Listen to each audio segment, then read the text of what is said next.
കുറേ വർഷങ്ങളായിട്ട് ഇതെല്ലാം ഉപയോഗിക്കാണ്ട് കിടക്കുന്ന ഒരു സ്ഥാപനമായി മാറി. അത് വിവിധ കാരണങ്ങളുണ്ട്. അത് കാരണമായിരുന്നു ആ ഒരു പ്രശ്നങ്ങളൊക്കെ മാറുകയും ചെയ്തു. അപ്പോൾ അദ്ദേഹത്തിൻ്റെ ക്യാബിനറ്റ് ഒരു മീറ്റിംഗ് വിളിച്ചു കൂടിയിട്ട് അദ്ദേഹം പറഞ്ഞത്, സാർ പഞ്ചായത്തിന് പരിമിതികളുണ്ട്. ഇത്രയും കണ്ടായ മന്ത്രി ഓൺലൈനിൽ ഒരു ഉദ്ഘാടനം നടത്തും, 4 മണിക്ക് തന്നെ എത്തുകയും ചെയ്തു. MLA അതുപോലെ കാരണം നമ്മളത് ഉദ്ഘാടനം നടത്തി കഴിഞ്ഞ് കഴിഞ്ഞാൽ സമയമാണ്.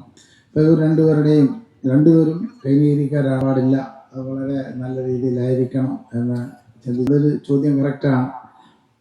പക്ഷേ ഏറ്റവും അധികമായ 2 വെള്ളപ്പൊക്കം നമ്മളെ തകർത്തപ്പോൾ പൊക്കമാണ് അതിൽ നിന്നൊക്കെ നമ്മളെ പിന്തിരിപ്പിച്ചെന്നാൽ കോവിഡ് പ്രോട്ടോകോൾ തടസ്സമായിട്ടൊരു കാലം ടൂറിസ്റ്റ് കേന്ദ്രത്തിലേക്ക് പോകുന്നത് ആലോചിക്കാൻ പോലും പറ്റാത്ത